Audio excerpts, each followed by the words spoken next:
I have been arrested. 1 minute, नहीं, ये मेरा राइट है, ये मेरा राइट है। नहीं, बात करने में क्या बात? दिस इज माई राइट, नहीं हुआ क्या आपके साथ? This is my right. Jameel, नहीं बात सुन लेते हैं, इसमें क्या?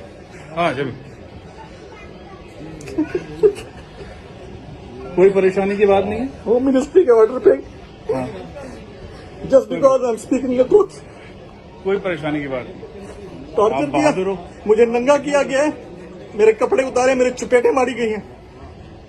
और इस्लामाबाद पुलिस ने ट्रांजिट इस वक्त मेरा रिमांड लिया है कराची से इस्लामाबाद ले जाने के लिए। मेरी फैमिली को पता नहीं है, मेरे चैनल को पता नहीं है।